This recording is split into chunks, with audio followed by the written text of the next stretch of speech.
১৯৭৫-এর আগস্টে বঙ্গবন্ধু হত্যার পর কয়েক মাস অভ্যুত্থান ও পাল্টা অভ্যুত্থানে বিপর্যস্ত ছিল বাংলাদেশ। ছিল গৃহযুদ্ধের শঙ্কাও। ভারতের সামরিক হস্তক্ষেপ নিয়েও চলছিল নানা জল্পনা কল্পনা।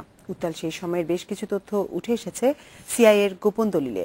বুধবার মার্কিন গোয়েন্দা সংস্থাটি অনলাইনে উন্মুক্ত করে এসব নথি। স্বাধীনতার পর দেশের ইতিহাসে সবচেয়ে বড় পট পরিবর্তন আসে ১৯৭৫ সালের আগস্টে। সেনাবাহিনীর মধ্য পর্যায়ের কয়েক সদস্যের হাতে সপরিবারে নিহত হন বঙ্গবন্ধু শেখ মুজিবুর রহমান। এরপরের কয়েক মাস বাংলাদেশের রাজনীতি ছিল টালমাটাল। বাংলাদেশের পট পরিবর্তন গভীরভাবে পর্যবেক্ষণ করছিল আন্তর্জাতিক সম্প্রদায়ও। সম্প্রতি মার্কিন গোয়েন্দা সংস্থা সিআইএর প্রকাশ করা সেই সময়কার কিছু নথিতে উঠে এসেছে কিছু তথ্য। ৪ নভেম্বর প্রেসিডেন্টস ডেইলি ব্রিফিং শিরোনামের নথির বাংলাদেশ অংশে বর্ণিত হয়েছে ব্রিগেডিয়ার খালিদ মোশাররফের ক্ষমতা দখলের পরবর্তী ঘটনা। সিআইএর নথি বলছে, প্রেসিডেন্ট খন্দকার মোশতাকের আত্মসমর্পণের বিনিময়ে তৎকালীন সেনাপ্রধান জিয়াউর রহমান এবং বঙ্গবন্ধু হত্যায় জড়িত সেনা কর্মকর্তাদের বিদেশে পালানোর সুযোগ দেওয়ার কথা বিবেচনা করছিলেন মোশাররফ।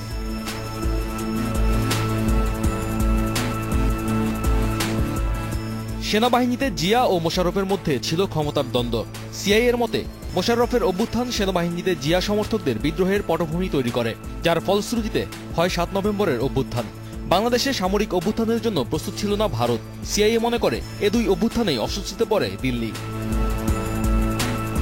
৮ নভেম্বর ওয়াশিংটনে পাঠানো এক নথিতে বাংলাদেশে ভারতের সামরিক হস্তক্ষেপের শঙ্কা প্রকাশ করে গোয়েন্দা সংস্থাটি।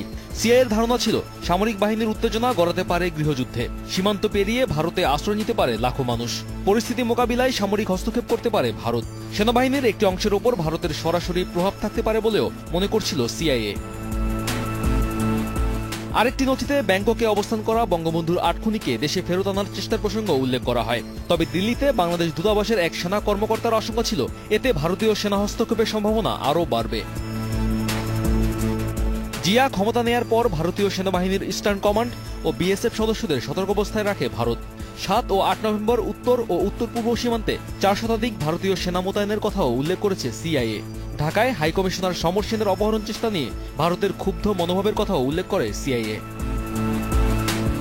তৌহিদুল ইসলাম, ইন্ডিপেন্ডেন্ট নিউজ।